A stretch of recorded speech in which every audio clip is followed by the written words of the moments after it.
Before anything else happens today, pause for a moment and consider this: the world has not suddenly become more chaotic, more cruel, or more unfair than it was yesterday.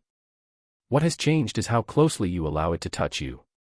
Epictetus would say that most people live like open doors in a storm, surprised when the wind rushes through and rearranges everything inside. But there is another way to live, one that does not depend on luck, praise, or the behavior of others. Imagine a man walking through a crowded marketplace. Voices shout, prices rise, tempers flare. Someone insults him as they pass. Another tries to cheat him. Yet his face remains calm, not because he is weak or unaware, but because he has already decided what belongs to him and what does not. This is where Stoicism begins. Not with control over the world, but with clarity about the boundary between what is yours and what never was. The first realization comes quietly. You notice that your opinions, judgments, and choices are yours alone. No one can reach inside and force you to agree, to resent, to despair, unless you invite them. Epictetus insisted that suffering is not caused by events, but by the stories we tell ourselves about those events. The insult in the marketplace was just sound in the air. The wound appeared only when the man decided it meant something about his worth. As this understanding deepens, you begin to see how much energy is wasted on battles that cannot be won. You argue with reality, demand apologies from the past, and wait for people to become who they have never promised to be. The Stoic steps back from this exhaustion. He does not deny pain, but he refuses to multiply it by resistance. He treats life like a game whose rules are fixed, and focuses on playing his part well instead of complaining about the board. Another principle slowly takes shape: if you want to be unshaken, you must train yourself to desire only what depends on you. This feels unnatural at first. The world teaches you to crave outcomes, recognition, security, and certainty. Epictetus teaches you to crave character. To want to act with integrity, restraint, and courage regardless of whether the outcome is pleasant. When success comes, you accept it without arrogance. When it leaves, you do not collapse, because it was never the foundation of your peace. Over time, you start to notice a strange shift. Situations that once felt unbearable now feel neutral. Not because you have become cold, but because you have stopped demanding that life be easy. You expect obstacles. You expect misunderstanding. You expect loss. And because you expect them, they lose their power to shock you. The mind that rehearses adversity is not pessimistic, it is prepared. Epictetus warned that people become slaves not through chains, but through attachments. When you hand your happiness to money, status, or approval, you also hand over your freedom. Anyone who controls those things can now disturb you. The Stoic quietly takes that power back. He enjoys what comes, but he does not cling. He practices letting go in advance, reminding himself that everything external is borrowed, not owned. This does not make life smaller. It makes it lighter. You begin to move through days without the constant fear of losing something essential. You respond instead of react. When praised, you smile and move on. When blamed, you examine yourself honestly and discard what is false. The noise of the world grows louder, but it feels farther away, like thunder heard from inside a solid shelter. There is a moment when you realize that nothing truly powerful is loud. Anger shouts. Ego demands. Fear panics. But discipline is quiet.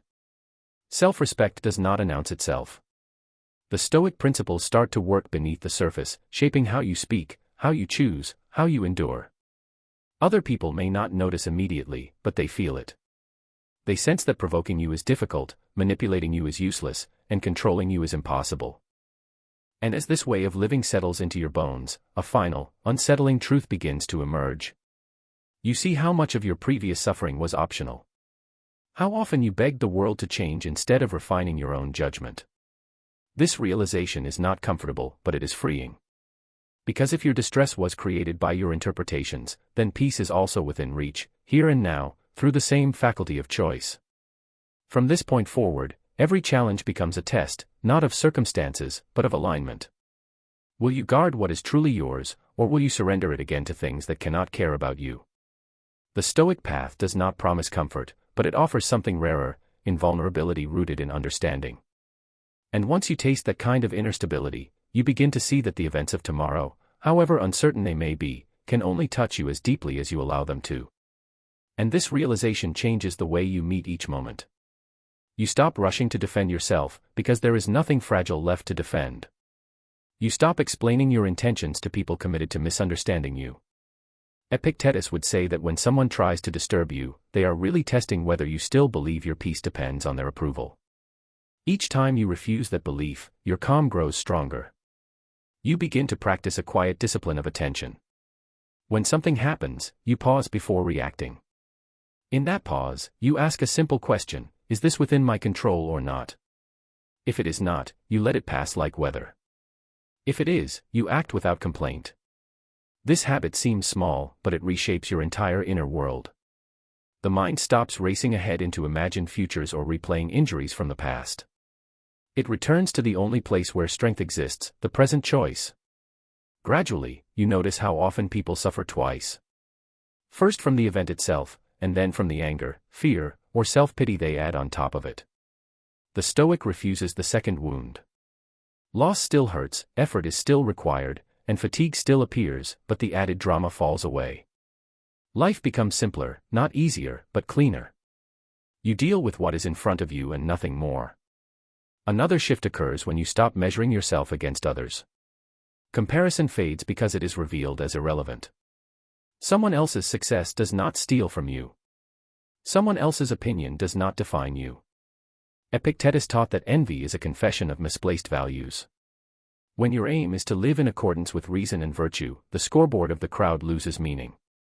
You are no longer competing for attention, only for integrity. Even criticism takes on a new role.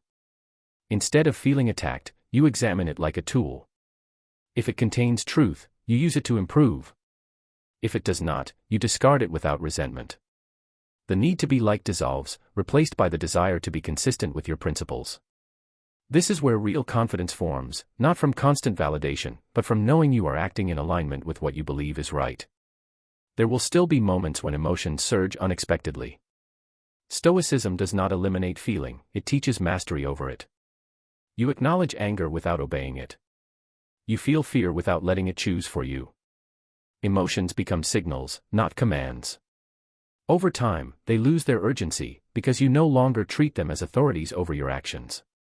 As days pass, a quiet independence settles in. You wake up less anxious about outcomes. You move through conversations without the need to impress. You face uncertainty with a steady mind, knowing that whatever happens, your response remains yours. This is the kind of freedom Epictetus spoke of, not escape from responsibility, but liberation from unnecessary suffering. And slowly, almost unnoticed, the world begins to affect you less, not because it has become kinder, but because you have become clearer. You see things as they are, not as your fears imagine them to be. Each moment becomes an opportunity to practice restraint, wisdom, and courage. And with every choice made in that spirit, the boundary between what can touch you and what cannot grows stronger, more defined, until even the hardest days arrive not as enemies, but as invitations to remain steady, to remain awake, and to continue walking this path with a mind that is no longer easily shaken. Because at this stage, the struggle is no longer against the world, but against old habits of thought. You notice how quickly the mind tries to label things as good or bad, success or failure. Epictetus would interrupt this reflex and remind you that events themselves are indifferent, it is your judgment that assigns weight to them. Once you see this clearly, the urgency fades. You no longer rush to celebrate or despair. You observe first, then decide how to respond. This creates a new relationship with discomfort. Instead of avoiding it, you study it. Fatigue, boredom, rejection, and delay become training grounds. Each one asks the same question: can you remain composed when conditions are not ideal? The Stoic does not seek hardship for its own sake, but he does not flee from it either. He understands that strength grows where convenience ends. Gradually, you begin to simplify your desires. You need less to feel complete. External rewards lose their hypnotic pull. You enjoy comfort when it appears, but you are no longer dependent on it. This inner minimalism makes you surprisingly resilient. When circumstances change, you adapt instead of resisting. When plans collapse, you reorganize instead of complaining. You also become careful with your words. Epictetus advised speaking less and listening more, because unnecessary speech often reveals unnecessary attachment. Silence becomes a form of power, not because it hides weakness, but because it reflects self-command. You stop explaining yourself to those who are not prepared to understand. You stop defending boundaries that you simply enforce through action. As this composure deepens, relationships shift. Some people are drawn to your steadiness, others feel unsettled by it. You no longer chase either reaction. Approval and disapproval are treated the same way, acknowledged, then released. You understand that each person acts according to their own judgments, just as you do. Expecting them to be different only invites frustration. There is also a growing acceptance of impermanence. You stop pretending that people, roles, and moments are guaranteed. Epictetus taught that when you kiss a loved one, you should remember that they are mortal, not to become cold, but to love without possession. This awareness sharpens gratitude. You cherish what is present without clinging to it. Eventually, you reach a point where even misfortune feels strangely manageable.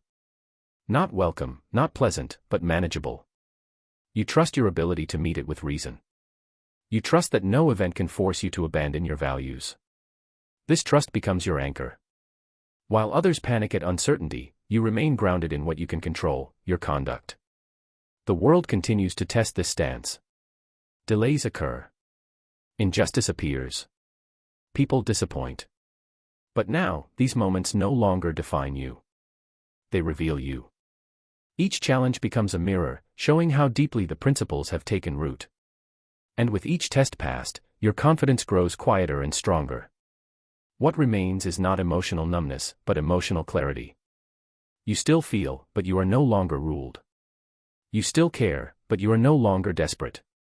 You move forward with a steady rhythm, aware that true freedom is not found in arranging the world to your liking, but in arranging your mind so that whatever arrives finds you prepared, balanced, and capable of meeting it without losing yourself. Because once the mind is ordered, life stops feeling like a series of attacks and starts to feel like a sequence of tasks. You meet each one as it comes, without dramatizing it, without personalizing it. Epictetus would remind you that you are an actor in a play, not the author of the script. Your role may be long or short, noble or ordinary, but excellence lies in how well you perform it, not in demanding a different part. This perspective dissolves resentment. When something does not go your way, you no longer ask, "Why me?" You ask, "What is required of me now?" The question shifts you from victimhood to responsibility. You stop waiting for ideal conditions and start working with the materials in front of you. This alone removes a great portion of anxiety, because clarity replaces complaint. You also grow more selective about where you invest your attention. Epictetus warned that attention is life itself, and to waste it on gossip, outrage, or comparison is to give away your days for free. You begin to guard your focus as carefully as your time. What does not improve your character or help you fulfill your role quietly loses its grip on you. There is a subtle courage that emerges here. Not the loud kind that seeks recognition, but the steady kind that endures without applause. You do what is right even when it is inconvenient. You keep your word even when no one is watching. You accept consequences without bitterness. This consistency builds an inner reputation that matters more than any external image. As you practice this, fear changes shape. It no longer paralyzes you, it informs you. You feel it, acknowledge it, and then decide anyway. Epictetus taught that courage is not the absence of fear, but obedience to reason in the presence of fear. The more often you act this way, the less power fear holds over your decisions. You may notice that life feels quieter now. Not empty, but uncluttered. The constant mental commentary fades. You are less reactive, more deliberate. Moments stretch longer because you are fully present in them. Even silence becomes comfortable, because you are no longer trying to escape your own thoughts. And with this quiet comes a deeper respect for limits. You stop trying to control outcomes, other people, or the passage of time. You accept that some doors will close no matter how hard you push.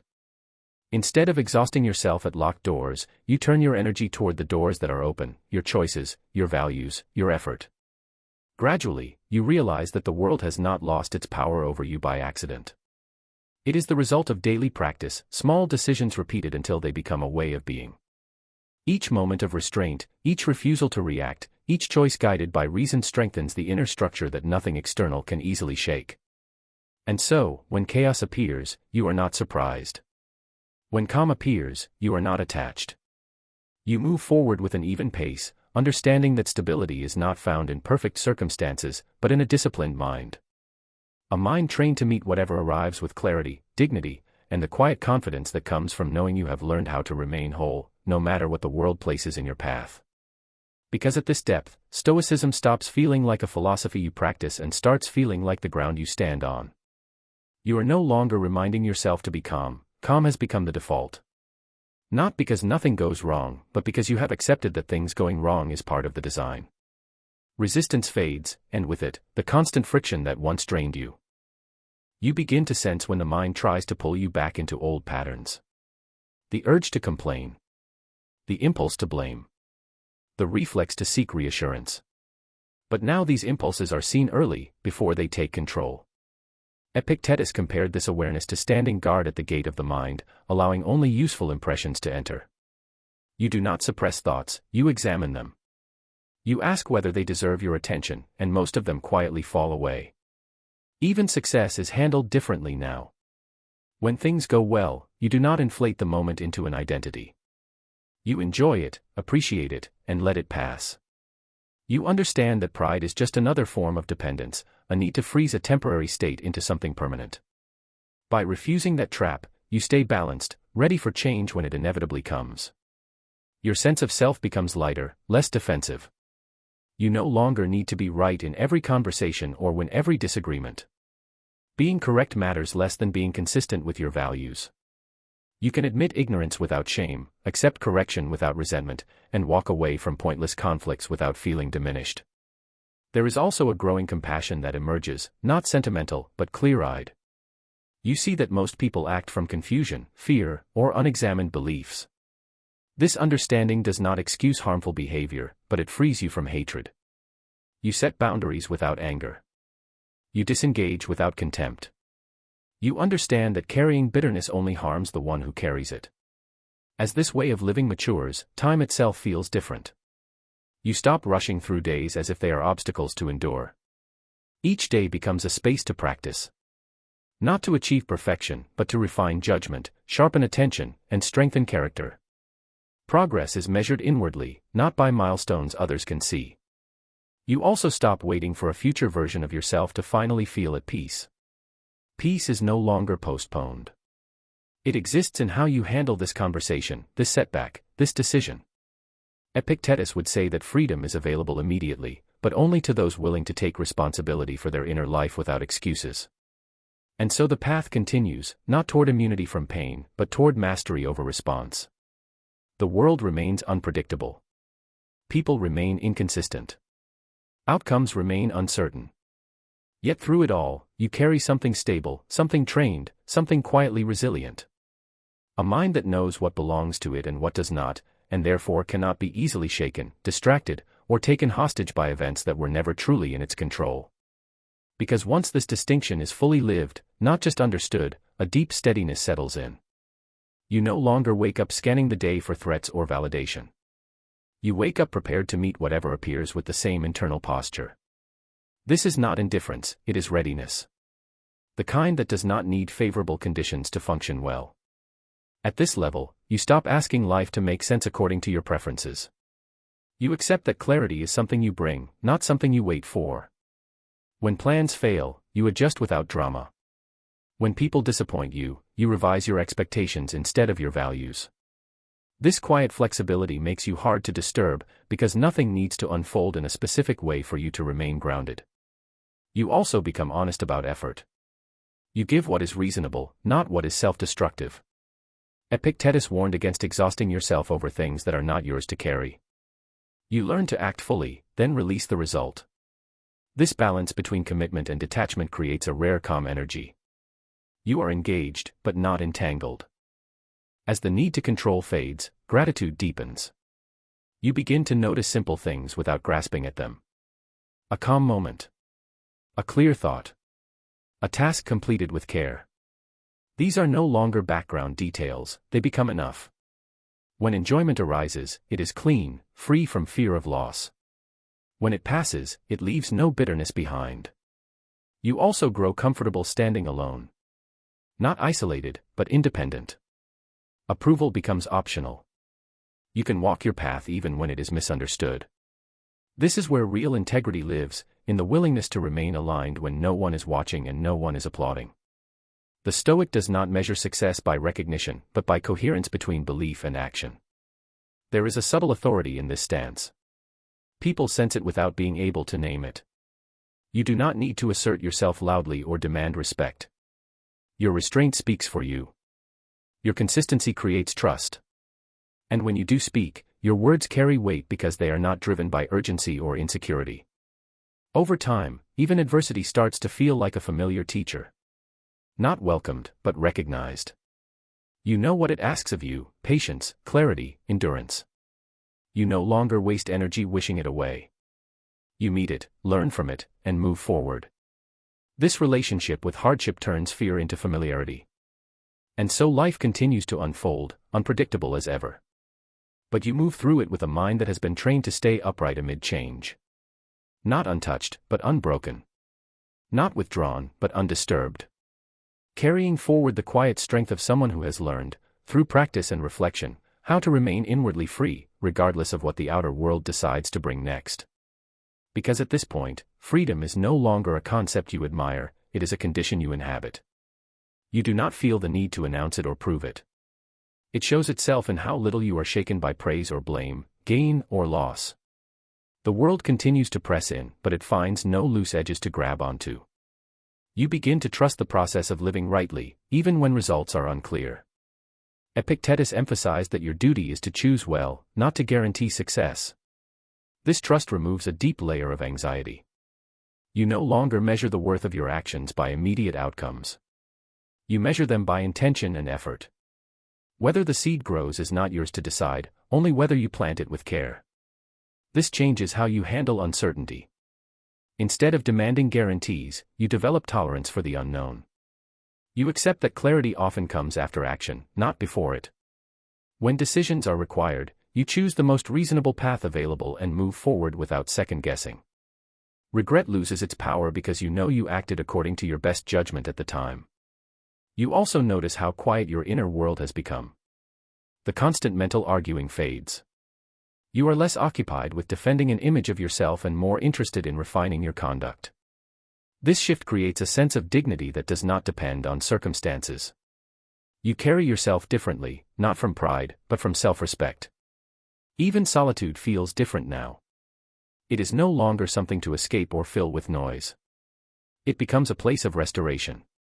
In silence, you are not confronted by chaos, but by order. Your thoughts slow. Your awareness sharpens. You become comfortable being with yourself, which is perhaps the clearest sign of inner alignment. As this stability deepens, compassion becomes more effortless. You help where you can, without attachment to being seen as helpful. You step back where you cannot, without guilt. Epictetus taught that each person is doing what seems right to them, based on the understanding they have. Remembering this softens judgment and preserves your peace. You also grow more patient with time. You stop rushing your growth or demanding quick transformation. Character, you realize, is built through repetition, not revelation. Each day offers small chances to practice restraint, honesty, and courage. You take them seriously, without needing them to feel dramatic. And through all of this, a quiet confidence remains. Not the kind that claims nothing can hurt you, but the kind that knows you can endure what does. You do not need to be shielded from life to remain whole.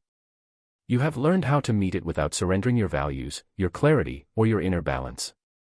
And with that knowledge, you continue forward, steady and awake, ready for whatever unfolds next, knowing that nothing external has the final say over the one thing that truly matters: how you choose to live. Because even this understanding continues to deepen with time. You realize that Stoicism is not about reaching a final state where nothing ever touches you again. It is about shortening the distance between disturbance and recovery. When something shakes you, you notice it sooner. You return to balance faster. What once took days now takes minutes. What once consumed you now barely lingers. You also stop romanticizing struggle.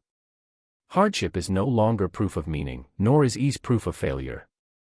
Both are simply conditions under which character is revealed. Epictetus taught that the true test is not what happens to you, but whether you abandon reason when it does. With this lens, every situation becomes workable. Nothing is wasted.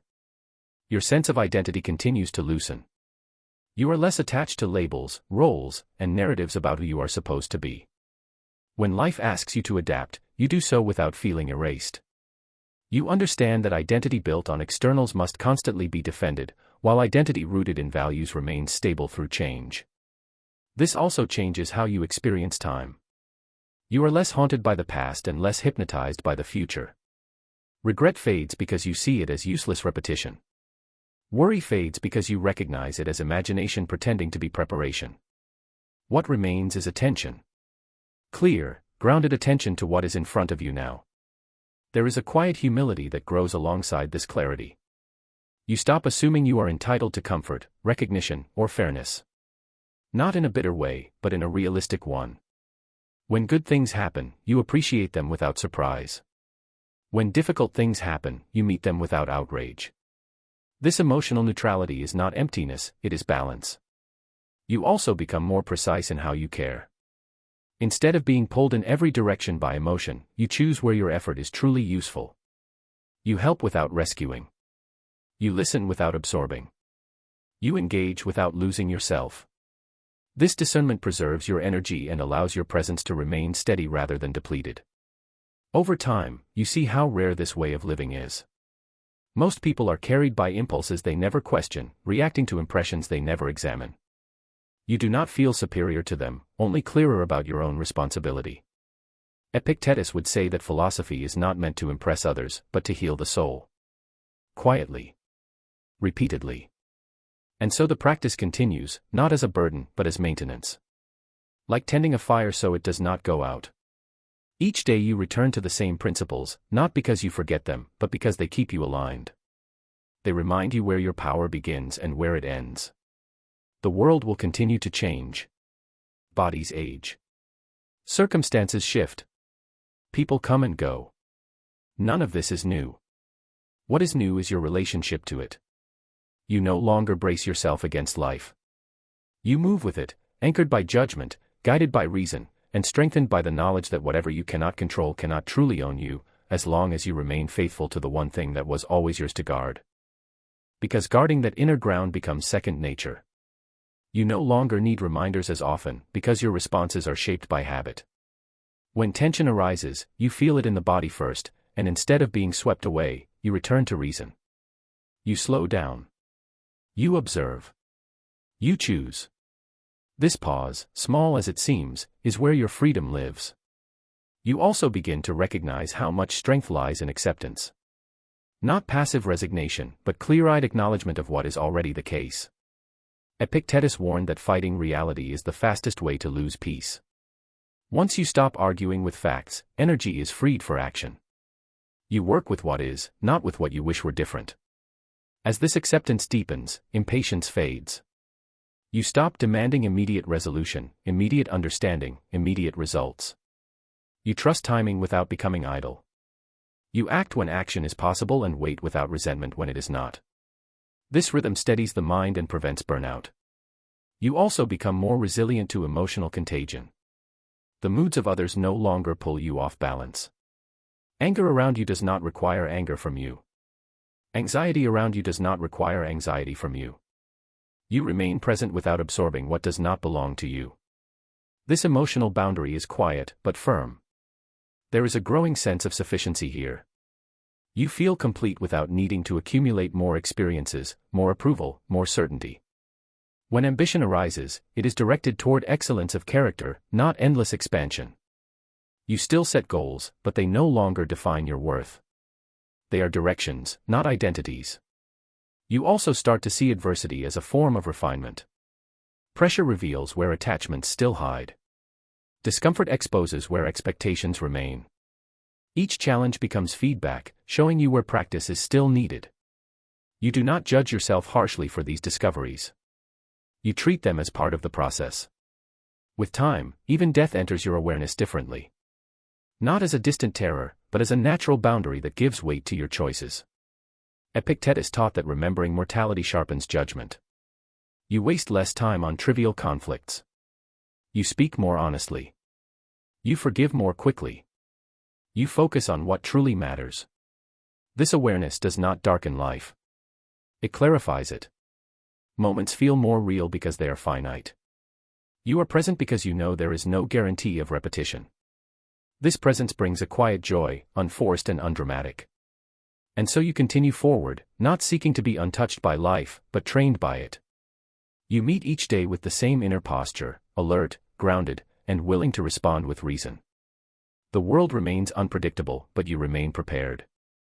And in that preparation lies a kind of peace that does not depend on circumstances, a steadiness that stays with you as long as you remember where your true responsibility begins, and where it ends. Because remembering that boundary becomes the anchor of everything else. When confusion appears, you return to it. When emotion swells, you measure it against it. What is mine to choose? What is not? This simple division cuts through complexity like a blade, leaving you with something workable even in the middle of chaos.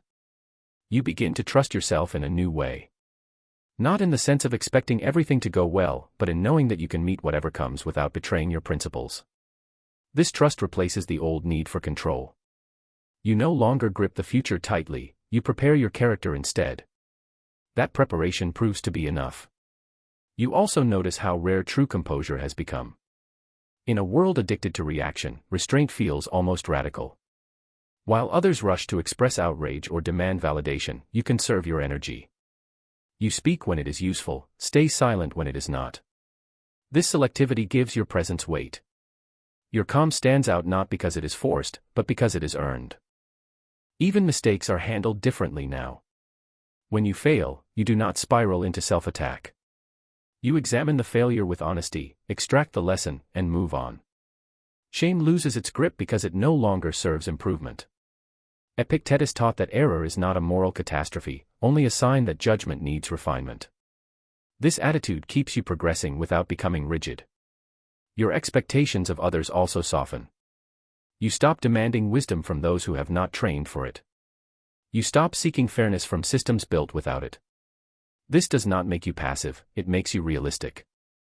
You respond intelligently instead of emotionally, which preserves both your effectiveness and your peace. As this realism settles in, patience grows. You understand that growth is gradual, uneven, and often invisible. You stop rushing yourself and stop measuring progress by dramatic moments. Instead, you notice how rarely you are disturbed compared to before.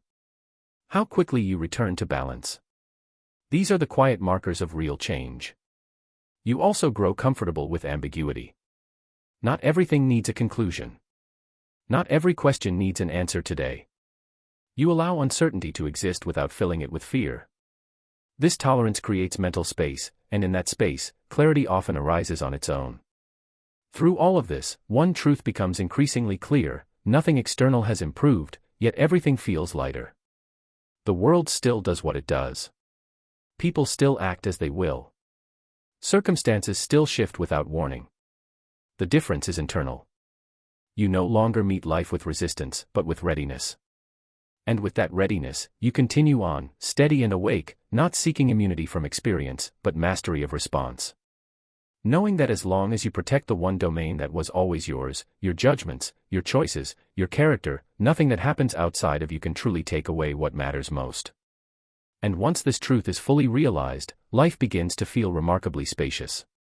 You are no longer cramped by anxiety, expectations, or the judgments of others.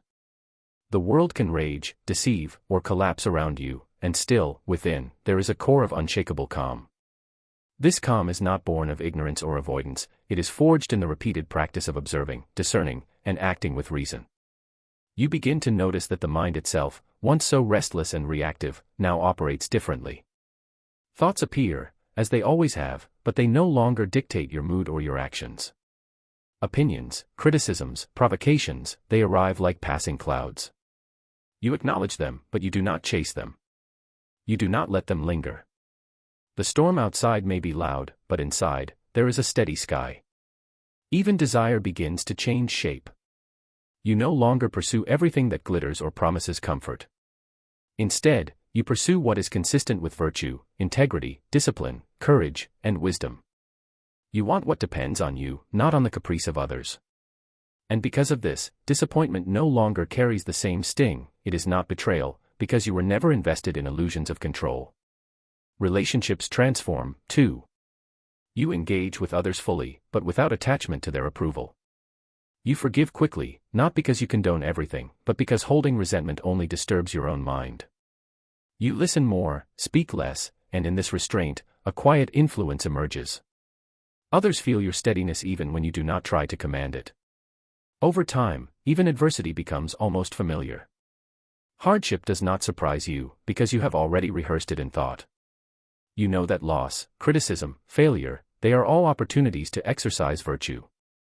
They are the weight in the gym of the soul, shaping your strength silently. You no longer dread difficulty, you meet it as expected, and you grow through it. And through all of this, a profound freedom develops. Freedom not from life's events, but freedom from being controlled by them. Freedom from the endless chatter of fear and desire. Freedom to act with clarity, speak with precision, and live with integrity regardless of circumstance. This is the ultimate gift of practicing the Stoic path. So you move forward, carrying this freedom quietly, steadily. You are aware that tomorrow may bring challenge, confusion, or pain, but you know your mind is prepared. You know that nothing outside can take away what you have cultivated within. And in that awareness, there is peace, a peace that is active, resilient, and unassailable. It is here, in this cultivated stillness amid the turbulence of life, that you finally understand what Epictetus meant, that the only thing truly yours, the only thing no one can touch, is the way you choose to think, to judge, and to act. Everything else is indifferent, and in learning this, you are free. And in this freedom, a new perspective emerges on every moment. You see that life has never been about controlling what happens, but about mastering how you respond. Every insult, every loss, every unexpected turn is simply an opportunity to exercise judgment, patience, and virtue. Nothing can truly harm you unless you consent to it in your mind. You notice the subtle joy in ordinary things, the sound of wind through trees, the warmth of sunlight, a quiet conversation. These moments are no longer fleeting distractions, but reminders that life continues, and that peace is available whenever you choose it. Gratitude becomes automatic, not forced. Appreciation arises naturally because it is untethered from expectation or possession. Even ambitions and goals take on a different character. You still strive, but striving is no longer frantic or anxious. You work with diligence and care, knowing that success is not guaranteed and that failure does not diminish your integrity. Effort becomes the measure of worth, not outcome. This removes fear from action and replaces it with calm determination. You also realize that true power is quiet. Loudness, coercion, or manipulation may gain attention, but they cannot touch the inner fortress you have built. Strength is in restraint, patience, and the ability to remain composed when others lose themselves to impulse. This quiet strength attracts respect naturally because it is consistent, not performative. Your relationships reflect this as well. You are less reactive, less defensive, less entangled in others' dramas. You engage fully when it matters, but you no longer invest energy in controlling, persuading, or impressing. People respond to your presence, not your demands. You have become steady, and steadiness is contagious. Even suffering is transformed. Pain still exists, but it no longer carries terror or despair. You meet it as you would any test or challenge, observing, learning, acting where possible, letting go where not.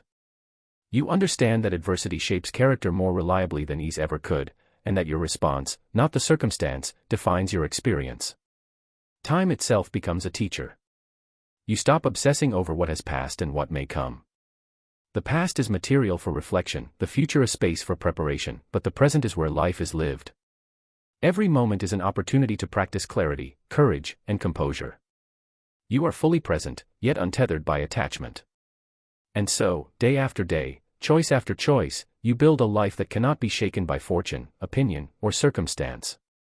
Your mind has become the one domain you control completely. Nothing external can penetrate it unless you allow it. And in this mastery lies the ultimate Stoic peace, the unshakable understanding that your freedom, your integrity, and your judgment are yours alone, and nothing, not chaos, not cruelty, not loss, can take them from you. And in this understanding, you begin to move through the world differently. You are not detached in a cold or distant way, rather, you are fully present, fully engaged, yet untouched by the turbulence that consumes others. Life's chaos no longer dictates your mood, your decisions, or your sense of self. You act intentionally, speak deliberately, and respond with measured thought. You start to notice how much energy is saved by refusing to chase approval, resist events, or cling to outcomes. Each choice is clearer, each action lighter. Epictetus would remind you that it is not things themselves that disturb us, but our judgments about them. With this perspective, disturbances shrink, influence wanes, and peace expands. Even fear becomes something manageable. You no longer fear loss, rejection, or disappointment, because you understand their true nature, external events that can touch circumstance but not your inner freedom. Courage grows not as a performance, but as a quiet habit of acting rightly despite discomfort. Each small act of courage reinforces the mind's resilience. You begin to see the impermanence of all things with clarity. Nothing lasts forever: relationships, health, possessions, status. Instead of despairing, you allow this impermanence to free you. You cherish what exists now, without attachment, and release it gracefully when it passes. This detachment does not dull experience, it intensifies it, because you are fully alive in each moment. Your relationships become less about dependency and more about genuine connection. You no longer manipulate, demand, or react out of fear. You act with integrity, consistency, and patience, creating a presence that is steady and trustworthy. Others may be surprised by your calm, but it is not for show, it is the natural result of mastery over self. Over time, adversity becomes your ally rather than your enemy. Challenges test your discipline and reveal where practice is still needed. You no longer resist difficulty, you embrace it as part of the process of growth. Obstacles are no longer disruptions, they are mirrors, showing the strength of your reasoning, patience, and virtue. And through all of this, you realize that nothing external holds real power over you.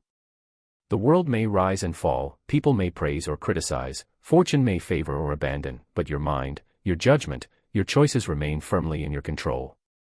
This is the essence of Stoic mastery, that your peace is self-contained, self-sustaining, and ultimately untouchable. With this realization, you continue forward, day after day, fully aware that life will always bring uncertainty, challenge, and change, but also fully certain that, within you, there exists a sanctuary that no circumstance can breach, a steadfast calm that carries you steadily through whatever comes next.